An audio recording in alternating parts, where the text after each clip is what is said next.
Supongamos que la policía ya llegó y que están por recoger las pruebas. Yo voy a leer las 12 preguntas que tenías para estos expertos. Ellos van a elegir cuál quieren contestar.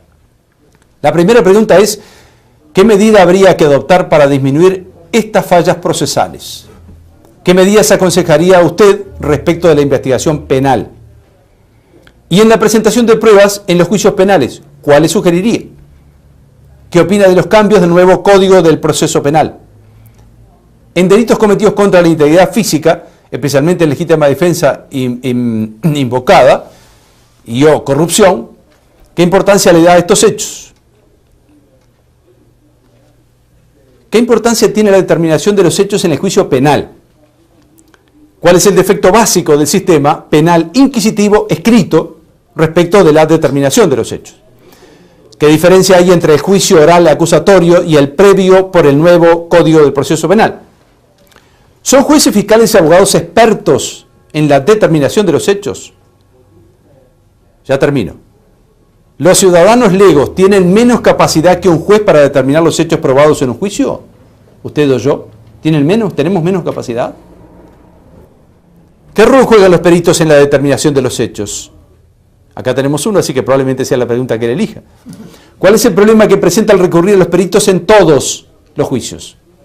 ¿O que presenta, si se recurriera permanentemente a los peritos como ayuda inmediata del juez, qué pasaría? ¿Cómo orientar finalmente, la pregunta final es, cómo orientar a los participantes del sistema de justicia respecto de la acción probatoria? Bien, estas preguntas fueron elaboradas con una pequeña ayuda de mis amigos. Así que les voy a presentar el señor ex fiscal penal Fernández Dobat a mi izquierda. Como dije, allí en el centro de mis dos invitados de camisa celeste, se parecen mucho entre ellos, excepto que uno tiene cabello negro. Es el profesor universitario Fernández Vicente y, como dije, el señor, a ver si está atento, Juancito Silvera, en la punta de edad. Bienvenidos a todos. Le pedimos a nuestro control de emisión que nos ayude con un video que tenemos para ayudar a los televidentes. Este video lo que pretende hacer es recordarles a ustedes de qué estamos hablando. Este segmento se llama Asamblea Pública y lo que van a ver detrás de nosotros en la pantalla gigante son hechos que se parecen a la colección, análisis y promoción de la prueba ante el juez. Pero no son hechos del Uruguay. Por las dudas les digo, van a ver mucha tecnología, no se embalen, porque aquí en Uruguay hay menos tecnología y tal vez los hechos no proceden como están descritos allí. Voy a comenzar por el señor ex fiscal penal, Fernández Dobat. ¿Cómo está, fiscal? Muy bien, muy bien. Yo le sigo llamando fiscal a usted, pero usted está jubilado. Sí. De todas estas preguntas que yo enuncié, ¿cuál le parece la más pertinente para, desde el punto de vista de su experiencia, comenzar a responder? ¿Cuál es el punto que a usted le parece más interesante? Empezamos por la etapa de la investigación, Ajá. que es cuando se detecta un delito. Y aquí quiero referirme no solo a la recolección de las evidencias físicas, biológicas en la escena del hecho, para lo cual hay todos protocolos que a veces no se cumplen, pero si se cumplieran, asegurarían una buena prueba. ¿Quién debería cumplirlos? ¿Qué? ¿Quién debería cumplirlos? Lo debe cumplir la policía que llega al lugar del hecho. Al lugar del hecho. Después la técnica si se llama. La técnica si llega, y bueno, y también los jueces, porque a veces los mismos jueces también pueden estropear la escena del hecho ¿sí? Si no siguen el protocolo. Mire usted. Bueno, pero me voy a referir no a la prueba de evidencia física, para la cual hay protocolos muy bien diseñados, de acuerdo a la ciencia, sino también a la evidencia de los testigos presenciales. Esos que dicen que vieron. Esos que dicen que vieron. Porque y que además están dispuestos a declarar. Usted sabe que el problema fundamental no está en los testigos que mienten, sino el problema fundamental es los testigos de buena fe. Con una percepción. Que perciben un hecho y que luego tienen que declarar. Esa evidencia se registra en la memoria del individuo. Ajá.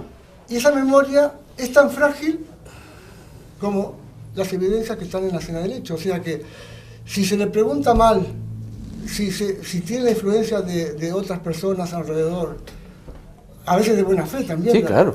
Amigos que conversan con él. Presunción de buena fe. Ahí está. La memoria se va incorporando esa nueva información y él no se da cuenta de que está contaminada. Él no es capaz de discernir qué es lo que vio realmente de lo que se le agregó. Pero doctor, ¿no se le puede colocar un chip a la persona y sacar eso y traerlo directo a la computadora antes que se altere? No es una cámara de video. No se puede. Bueno. Lo peor de todo es que va con seguridad y dice, ese fue.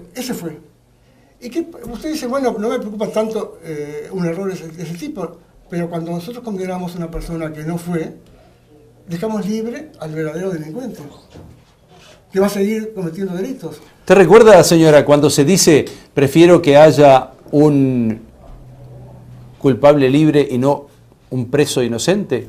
Ahí lo tiene, el fiscal acaba de decir. O sea que es tan grave el hecho de no condenar a alguien que cometió un delito como el hecho de condenar injustamente a alguien que no cometió. Claro. Entonces, para esa evidencia de testigos presenciales debería seguirse un protocolo también riguroso. ¿No hay protocolo? Habría que profesionalizar a la policía más en esa área. Ustedes saben que policía técnica hemos llegado a un nivel muy alto en Uruguay. Pero en cuanto a la toma de declaraciones de los testigos, seguimos con los viejos métodos tradicionales que el olfato del policía se puede servir para los delitos sencillos. Los jurídicos que le llaman. Cuando uno va detenido... la gran masa de delitos sencillos, que la gran infragante, y bueno, para eso sirve esos métodos tradicionales de preguntar. Pero cuando estamos en delitos complejos, en los cuales hay pocos testigos, poca prueba, aquí se requieren técnicas más profesionales para tomar entrevistas. Y no está preparada la policía en su opinión. La policía no está preparada para eso, porque seguimos con los métodos tradicionales que se transmiten de generación en generación. Sí. Lo que le llaman la práctica policial, que se da en el lugar donde el policía común se forma y también en la escuela de oficiales. Ahora, si usted va, por ejemplo, a Estados Unidos, a otros países del primer mundo, usted ve que las academias... hay interrogadores expertos. Se llama técnicas de entrevista. Ya no se habla más de interrogar, sino de entrevistar. Porque entrevistar empieza por escuchar a la persona. Ajá. No hacerle preguntas. No por preguntas para arrancar cosas, sino primero escucharlo y después de escucharlo, de ahí derivar ampliación y aclaración de las preguntas. Tenemos que proponerle al semiólogo que se prepare en eso porque parece ser una persona muy alta. Doctor Fernández Vicente, ¿cuál de las preguntas le parece más apropiada para introducirnos en el tema de la acción probatoria, que es el tema de hoy?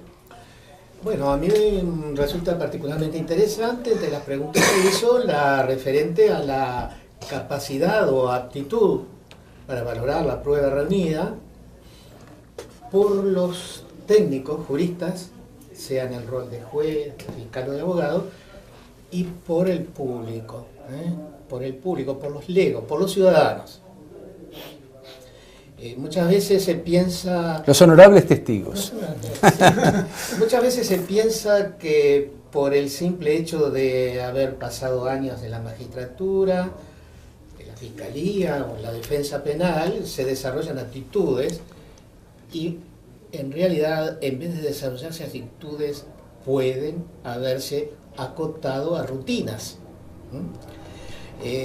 La importancia de la técnica, de la actitud elaborada, desarrollada académicamente para aplicar procedimientos técnicos, está en la etapa que señalaba el exfiscal, o sea, en la policía cuando está haciendo las averiguaciones. Pero cuando llega el momento de valorar esa prueba, ahí tiene que intervenir la sensibilidad normal y media del ser humano que integra la comunidad donde se están desarrollando estos hechos. Esto es de cualquier ciudadano. Cualquiera tenemos la actitud y la sensibilidad para determinar si esa prueba nos convence razonablemente o no. Entonces, la parte del desarrollo de la actitud técnica está antes, en la preparación de la prueba, en la presentación de esa prueba ante quienes van a resolver. Y si los que van a resolver... Sí, el fiscal o el juez, cada uno en su campo. Puede ser un funcionario público. ¿Ah, sí? O puede ser el pueblo. Y entonces aquí tenemos la alternativa. Lo veo venir a usted. Un juez técnico o un jurado popular. Me parece que vamos a tener que hacer la pausa ahí. El semiólogo, ¿qué pregunta le parece más pertinente contestar en este bloque? Bueno, yo escogí como la pregunta más interesante, la que dice qué importancia tiene la determinación de los hechos en el juicio penal. Porque para que todo el encuadre jurídico sea aplicable, primero hay que tener bien fijados los hechos. Ajá. O sea, el encuadre jurídico se aplica a los hechos que se pudieron determinar en el caso. que se trate. Y por lo tanto hay que separar todo lo que es el bagaje jurídico, el conocimiento jurídico, de lo que es la investigación propiamente de los hechos que van a ser sometidos al encuadre jurídico.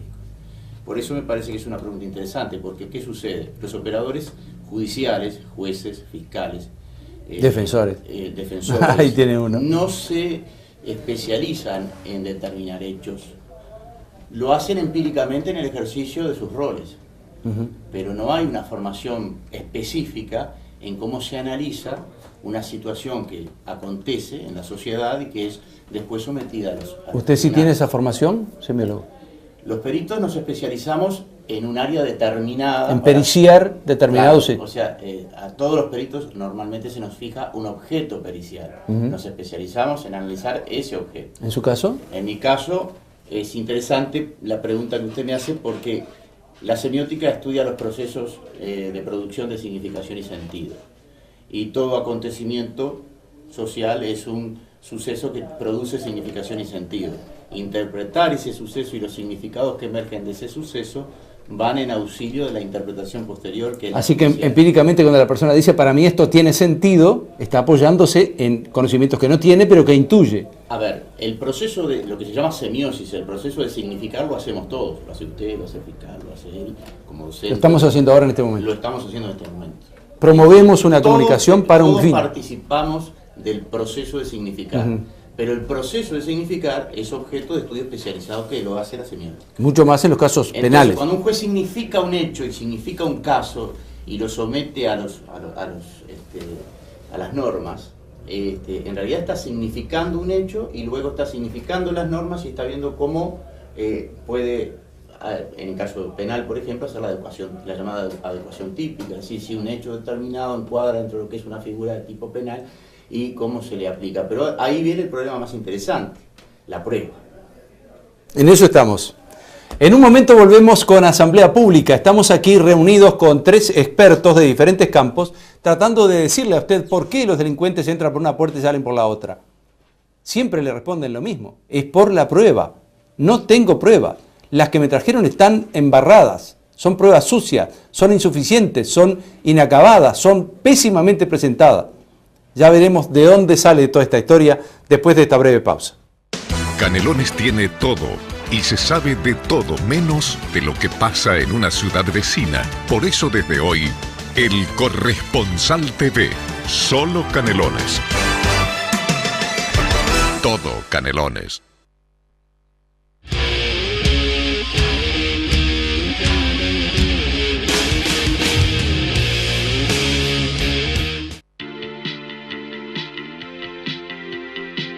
Amigos, los espero todos los lunes desde las 21:30 en Porque esto es Asunto de Todos, en la 6ª temporada, para compartir todos los temas de la actualidad local, departamental y nacional. Los espero.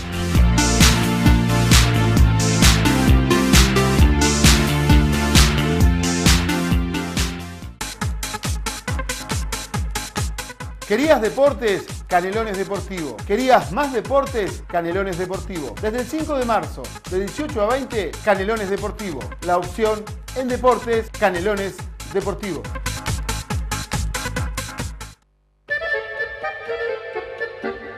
Amigos de Tango Bar, les habla Tito Cabral, para invitarlos todos los domingos a la hora 14 a disfrutar del buen tango. Los quiero mucho. ¡Viva el tango! Lo digo siempre.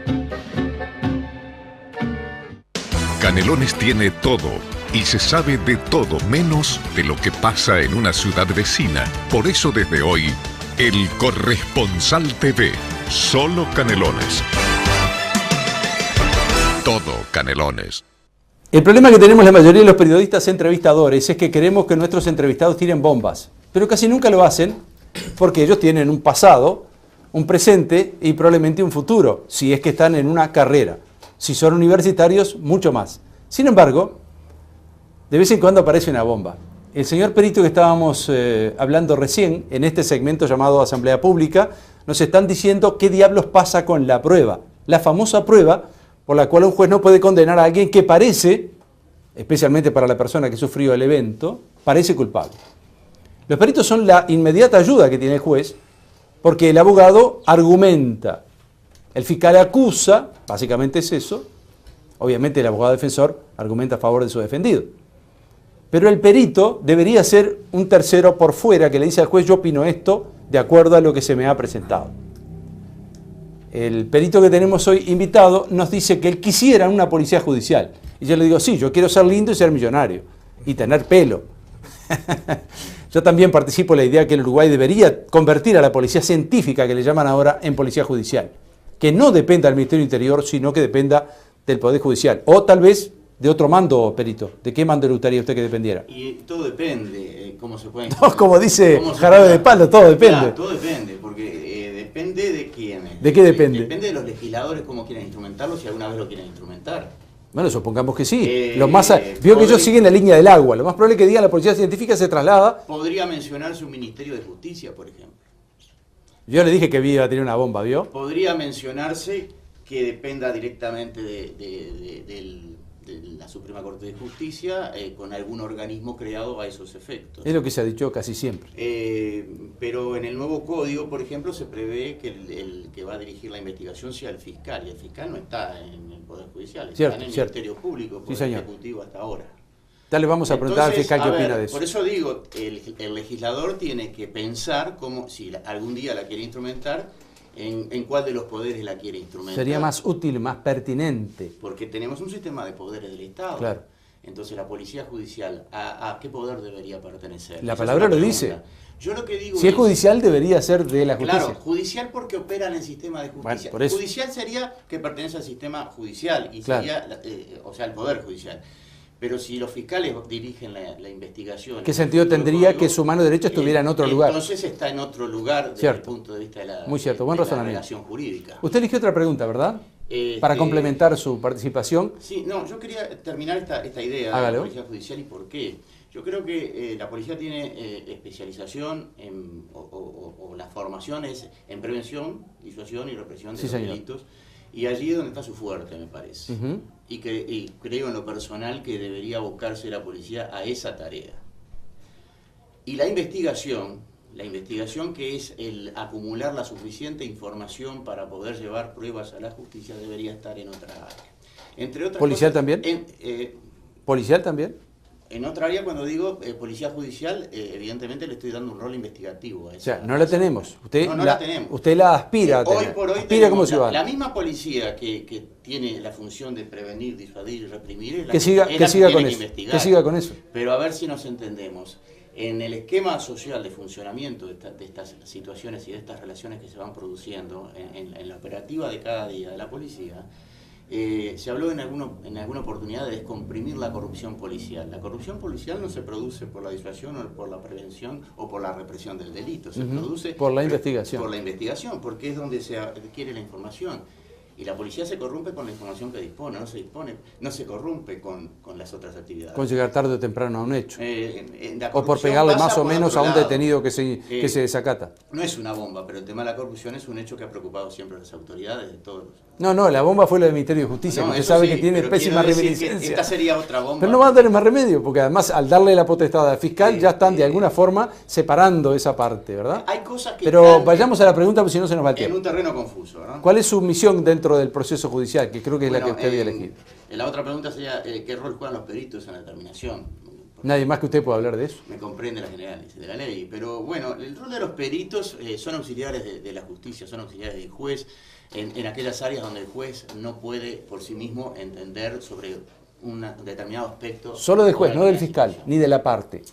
En el actual esquema, hasta donde yo alcanzo a distinguir, el perito, si bien puede actuar a instancia del fiscal o a instancia del defensor, el director del proceso es el juez. Ajá. Y los informes, los peritos los elevan a los jueces. Cuando les son pedidos. El decisor es el juez. Entonces nosotros elevamos un informe para que el juez lo valore. Va a dar todas las garantías procesales, dándole vista fiscal y dándole conocimiento al defensor para que cada uno opine desde su lugar. Pero en realidad el perito se dirige al juez. Aclaremos que la pericia, aunque usted haya puesto el alma en eso, no obliga al juez ni a decidir en la línea de su pericia ni en contra de ella. Las pericias tienen una peculiaridad que no son vinculantes, es decir, no obligan al juez a fallar en la dirección del dictamen pericial. Lo que ocurre es que está previsto que cuando el juez se aparta del dictamen debe fundamentar. En la experiencia dice que la mayoría de las veces se apartan del dictamen y no fundamentan. Eso lo digo con propiedad porque lo he visto muchas veces. ¿Y dónde dice eso que el juez tiene que fundamentar cuando se aparte de la pericia? La norma establece que hay que fundamentar si se aparta. Cuando no tiene en cuenta una pericia debe decir por qué, si es que tiene argumento. Claro, si se aparta de un dictamen pericial, el juez debe fundamentar. Claro, porque si no, ¿para qué me llamó? ¿No? Si es conteste con el dictamen, también fundamentará en la sentencia, ¿verdad? O en el que de acuerdo a lo proceso que se trate. Mire usted. O sea, en realidad esto es ¿por qué la importancia de fundamentar cuando se aparta? Porque entra en contradicción el fallo con la orientación de la pericia. ¿Será por eso de la valoración global de la prueba? La valoración global de la prueba es del juez. Por eso digo, entra su pericia en ella. Y la pericia es un elemento más de valoración, no es el único. ¿Perito, a usted le pagan por esto? Quiero decir, no por venir al programa, ¿a quién no le pagamos? Las pericias sí, se paga. perciben honorarios, excepto los funcionarios públicos que son convocados de oficio por los jueces. Es decir, el artículo 200 de la actual. Si, por ejemplo, hubiera un contador en la Suprema Corte y fuera convocado a los efectos de dictar su pericia sobre un asunto. Hay un artículo que impide a los funcionarios públicos percibir honorarios cuando son convocados de oficio por el juez. Esto implica que es el juez el que convoca al perito. No es su caso. Si es el fiscal que pide la intervención del perito o la defensa, eso no corre, ¿verdad? A usted se lo convoca, usted acepta el encargo y luego lo vierte, se expresa y cobra. ¿Quién le paga? ¿El Poder Judicial? Depende de la parte que solicita. Sí, estamos hablando del juez. Debería pagar la parte que solicita la pericia. En el caso del juez, que es el más en habitual. El caso estamos hablando en materia penal. En materia civil, por ejemplo, las partes se pueden poner de acuerdo en que ambos compartan. Claro, las dos partes en pugna pueden estar compartiendo los costos periciales. Mire usted, el doctor, profesor universitario Fernández Vicente, ¿a usted le ha tocado solicitar la pericia de alguien en algún asunto que haya defendido? Sí, por cierto. Pero hay algo que me preocupa de lo que estábamos... Vayamos a eso, a la lista de preguntas, sí. La pericia es una prueba del proceso. Calificada. Sí, pero es un medio de prueba que pertenece al proceso, no a ninguna de las partes, ni siquiera al juez. Es de la comunidad que integra el proceso, que es el juez, en el caso del proceso penal, el acusador público, el fiscal y el defensor del imputado. O sea, el juez debe compartir la prueba con las partes. Claro, o sea... ¿La comparte? No me parece que la pericia debiera ser un asesor técnico del Ministerio Público. El Ministerio Público tendrá sus propios asesores, pero la pericia debe estar al servicio de la comprensión de los hechos cuando son técnicos y no alcanzan al conocimiento común y vulgar. ¿Dice que un fiscal no debería pedir una pericia? No entendí esa parte. Digo que cuando hay una pericia decretada judicialmente, ese perito es perito de todas las partes y del juez. No es solamente para el fiscal ni para el juez, es para el defensor. Te dice que no tendría sentido, y capaz que se hace, pedir otra pericia. Claro, es también para el defensor. Ahora, aparte de... Una cosa es el perito que se expide como prueba diligenciada en el proceso. Otra cosa es que las partes por sí solas la aporten, puedan tener sus propios asesores técnicos, y que es bueno que los tengan el defensor y es bueno que los tenga el Ministerio Público, desde luego. Pero cuando hablamos de una pericia judicial, hablamos de un perito y de un dictamen que hace ese perito. La persona habilitada para que hacerlo. Lo hace para el proceso, es la prueba del proceso, de todas las partes, del juez, del fiscal y del defensor. En tanto es parte de todos, ¿se puede recusar una expresión de un perito? ¿Se puede recusar una pericia? Son recusables los peritos. Son recusables. Sí. ¿Y el juez debe avenirse a eso o puede decir no al lugar? No, las recusaciones en nuestro derecho vigente no son... vinculantes. No quiero decir, deben ser fundamentadas. No es porque no me gusta, ni porque no me conviene. Ni por una razón que no voy a explicar. No, tiene que ser fundamentada, comprobada, y en base a eso es el juez quien decide si hace lugar a la recusación. Bien. Fiscal, ¿a usted le ha pasado tener que pedir pericias? Sí, claro. El tema es que el presupuesto del Ministerio Público no da para... Ya llega. Yo sabía que íbamos a llegar. El presupuesto de los defensores suele ser mucho más esmerado. Sí, pero es propio, ¿no? Es O sea, propio, no, generalmente lo que defiende. hacemos- sobre todo cuando defiende a pobres. Lo que hacíamos es Los que sugerir al tenemos la juez, opción por los pobres, no tenemos plata para pagar peritos. porque si lo pide el fiscal, correspondería que lo pagara y no hay recursos. Entonces lo que hacemos es sugerir al juez que él de oficio Claro. o sea, Convoque. o sea, le asesoramos para que convoque él de oficio, entonces ahí lo paga el Poder Judicial que tiene más recursos. Más recursos, ¿no? Más recursos. No son inacabables tampoco. Ahora, yo voy a insistir en que una cosa es el asesoramiento técnico que puedan tener las partes, y otra cosa es la pericia, el sistema de pericia nuestro que es inquisitivo porque es el juez el que lo designa. Todavía. Ahora, en un sistema acusatorio lo que hoy se tiende es a testigos técnicos, o sea, la Fiscalía lleva su testigo técnico, la defensa lleva sus testigos técnicos, y del debate de esos testigos técnicos a veces se lleva la verdad. O sea, ¿Qué es un testigo técnico fiscal? es un experto en una materia, o sea, él podría ir como experto en un área, o de medicina o de lo que fuere. Una persona que entiende mucho de algo. Ahí está. ¿Y qué opina? Es un testigo técnico. Calificado. Eso usted lo ve en las películas. Sí, sí. Va un médico llevado por la Fiscalía. Va después un médico llevado por la ¿Aquí no defensa. ocurre eso? No, porque acá es un sistema inquisitivo en el cual el perito pertenece al juez. Solo él lo puede Claro. determinar, convocar, La avalar. única atenuación que tiene el sistema inquisitivo es que las partes pueden sugerir que asistan a la pericia consultores técnicos. O sea, las partes pueden decir yo quiero que vaya a esa pericia, además del perito oficial designado por el juez, fulano y tal. Entonces si ve como control... Nuestro sistema no concibe, y a diferencia de mi amigo Eduardo, discrepo y creo que hace bien, en no concebir el perito de parte. No lo admite. Las partes no proponen los peritos los designa el tribunal. Las partes lo que pueden es recusarlo eventualmente. Y las partes, si presentan sus asesores técnicos, los pueden presentar como asesores técnicos, pero no como peritos, a la orden del perito, para que el perito tome en cuenta o no las observaciones que le hagan. La calidad del perito la da la inscripción en el registro de peritos judiciales. No, la designación por el juez. Bueno, el juez puede designar por fuera de Si el juez no designa a un perito, no hay pericia oficial. hay dos pasos. Primero en el registro tiene que estar. Sí. Y después el juez tiene que designarlo. Bueno, pero si no está en el registro no puede ser designado.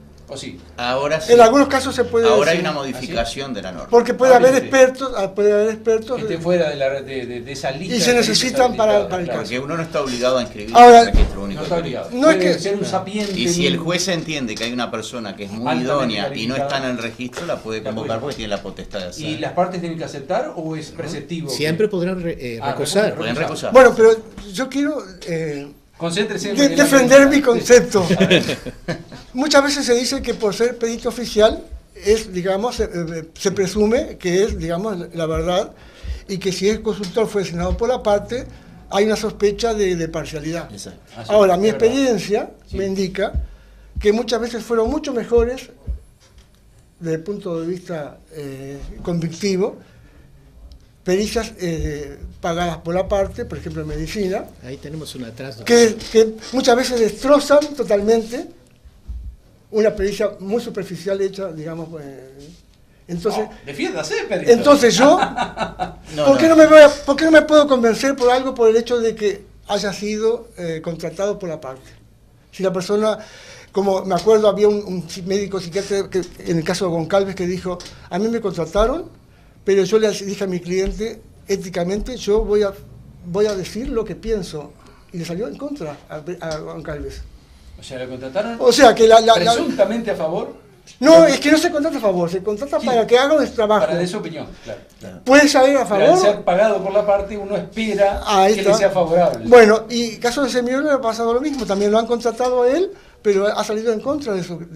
Sí, hay un planteo en esto que subyace a la cuestión procesal, que es el planteo ético. El perito, si es ético, va a identificar el objeto que se le determina, va a analizarlo y se va a expedir sobre ese objeto, y va a concluir sobre ese objeto. ¿En qué sentido? en el sentido de la verdad de los hechos que él detecte. Eso sería ético. Eso es lo que corresponde. Lo que él entiende, porque debo decir, esto es epistemología pura, ahí está la realidad y están los modelos interpretativos de la realidad. Cada disciplina, cada ciencia tiene un modelo interpretativo de la realidad, ¿correcto?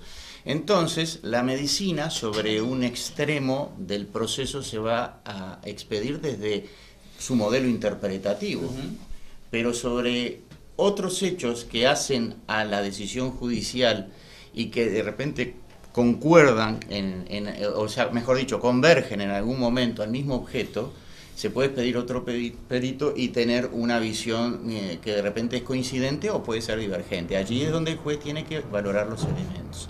Digo el tema ético por el siguiente: si lo pide el juez de oficio,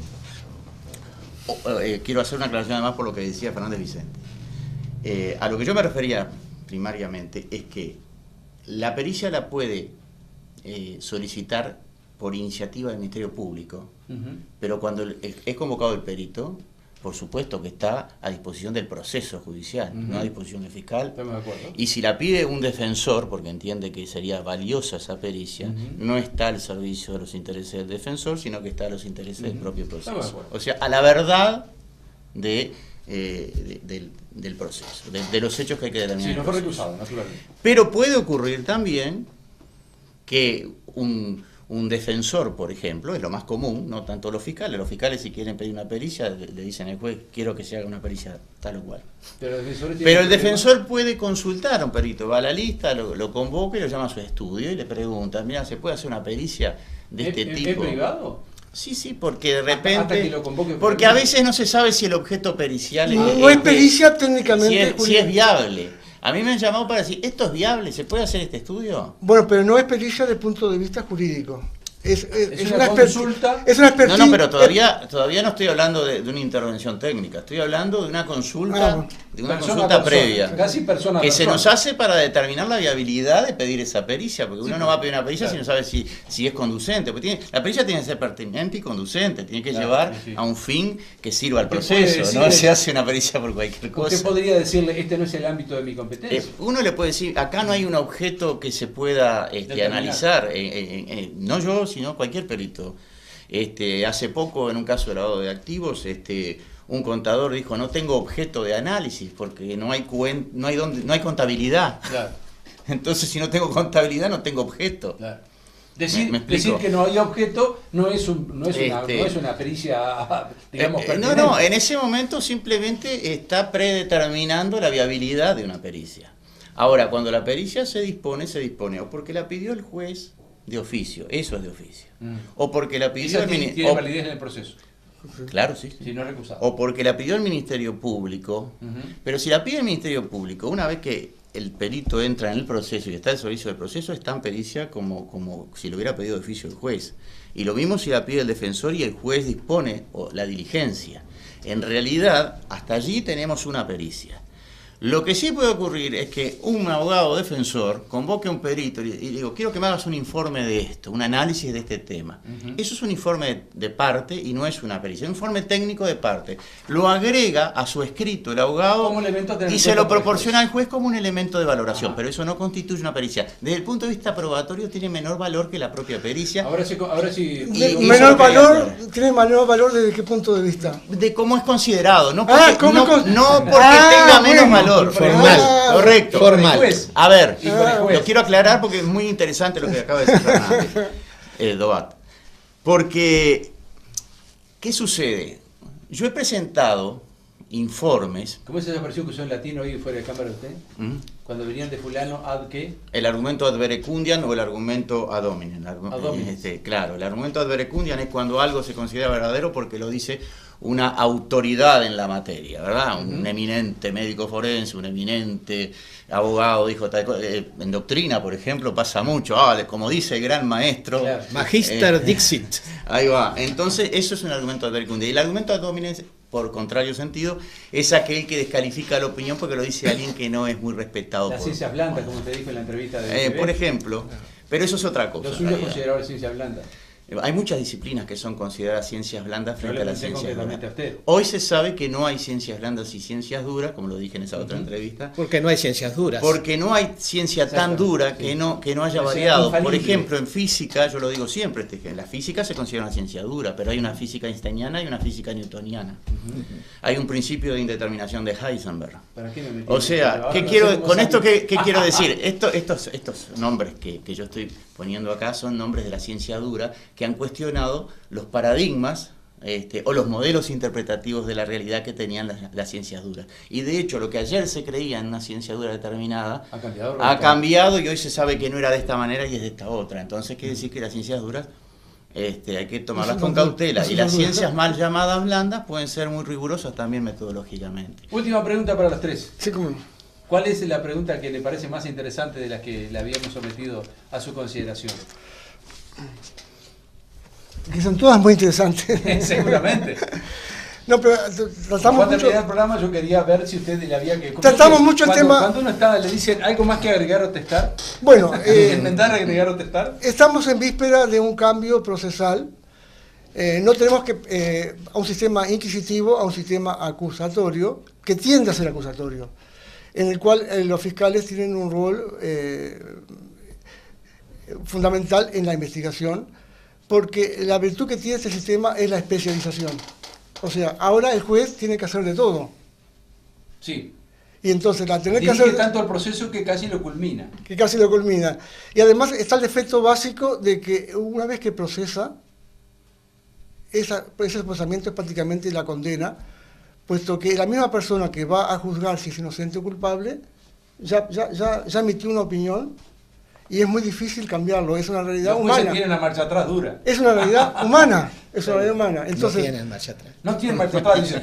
Me lo dijo el profesor universitario, no lo dije yo. Entonces, el sistema va a mejorar, pero no creamos la ilusión de que por solo hecho de cambiar el código va a mejorar totalmente. O sea que en vez de sonar el teléfono del juez cada noche, por varias veces en la madrugada, diciéndole soy el comisario fulano, quiero enterarlo de tal asunto, le va a sonar al fiscal. Por eso está el tema de la profesionalización de la policía.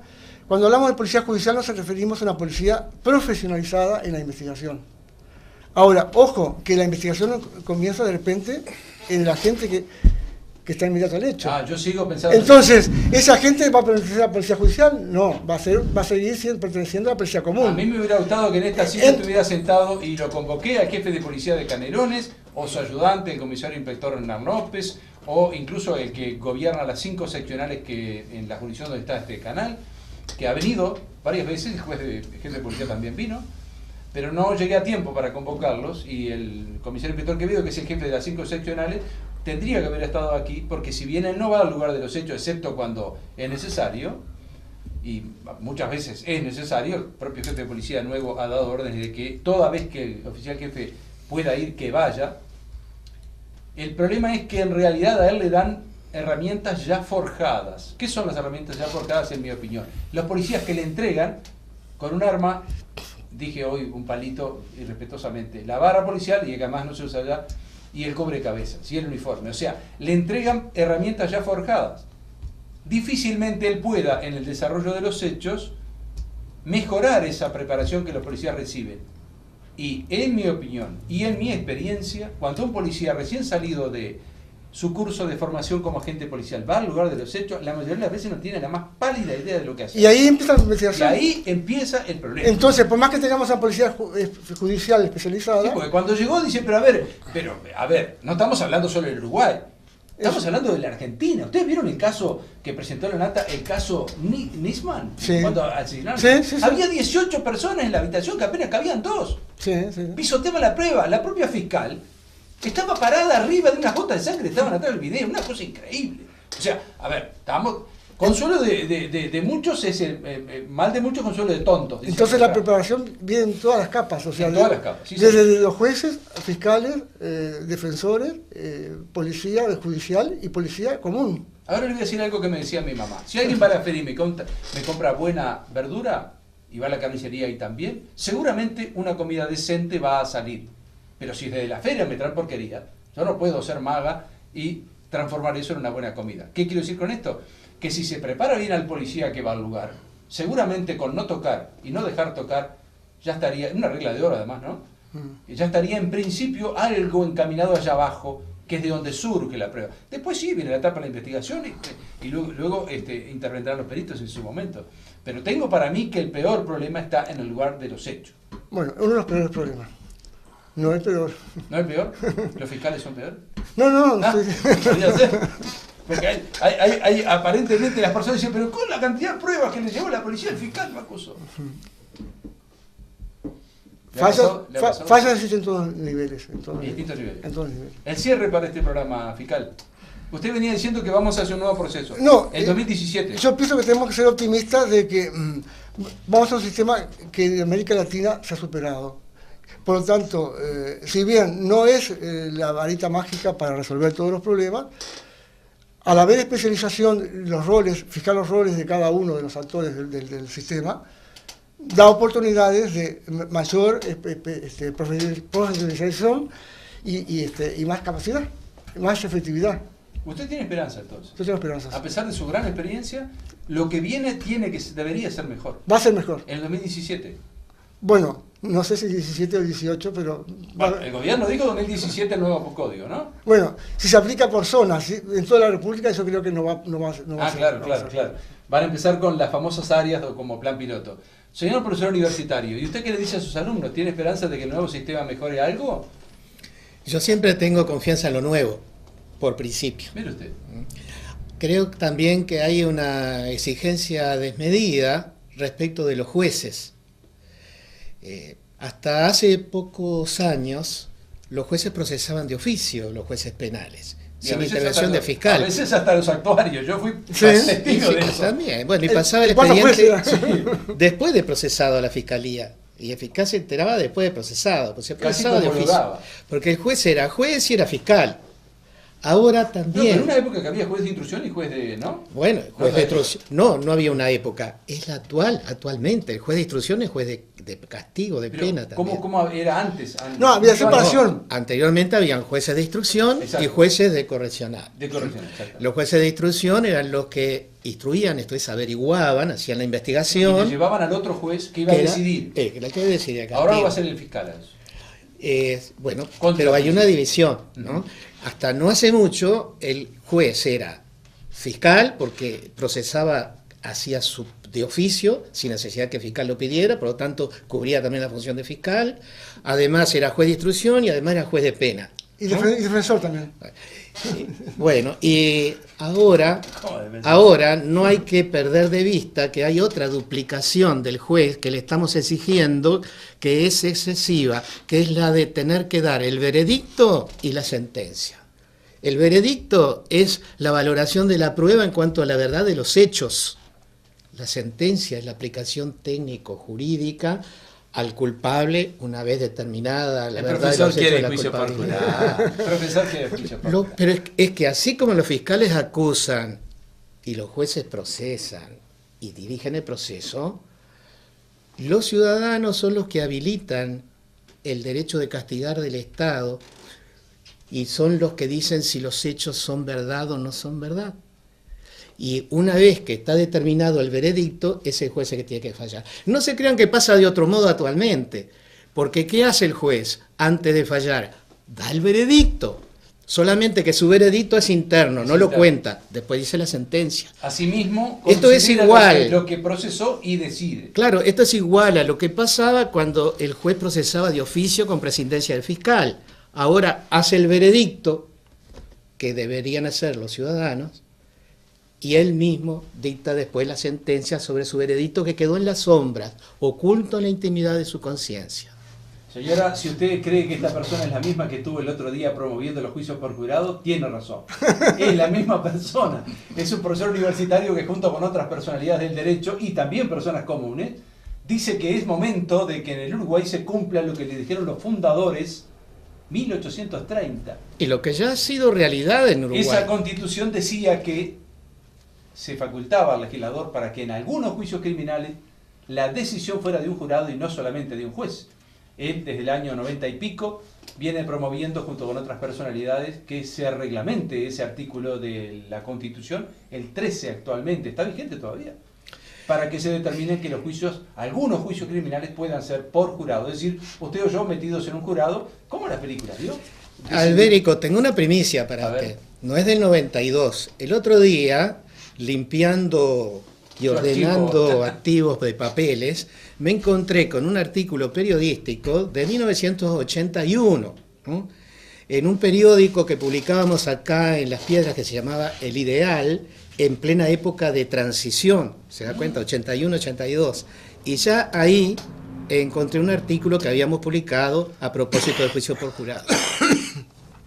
Mire usted. Bueno, es una primicia. Perito, ¿cuánto le pagan por pericia a usted? ¿Quién lo determina? No, eso se fija según el volumen de trabajo que ¿Y va. quién lo fija? Lo fija el perito de los honorarios y después... Yo dice, ¿esta pericia la voy a cobrar tanto? Exacto. ¿Y pueden rechazar ese precio? Y pueden decir que no están de acuerdo con los honorarios y rechazan. ¿Y usted se aviene o dice no, entonces no lo hago? Y si fijo honorarios y los hago por esos honorarios. ¿Y está facultado para eso? Sí, a no ser que el juez, por alguna razón especial, como por ejemplo en situaciones que están previstas por la norma, ¿no? Por ejemplo, la auxiliatoria de pobreza para los casos que no pueden hacerse cargo de honorarios, en esos casos sí estamos obligados. ¿Usted dijo que le pagaba el Poder Judicial? No el juez. No. En las pericias que se hacen, usted es convocado por el juez. El Poder Judicial, si lo pide oficio el juez, es el único caso. A ese caso me refiero. Es el único caso en el que el Poder Judicial se hace cargo de los honorarios. Pero taxativamente está en la lista, o usted también pone el precio en ese caso. Normalmente cuando el juez dispone una pericia, previamente a realizar la pericia, se le comunica al perito, se le notifica que ha sido solicitada esta pericia. Uno dice que acepta esta pericia y que se fijan los honorarios en X cantidad. Usted lo dice.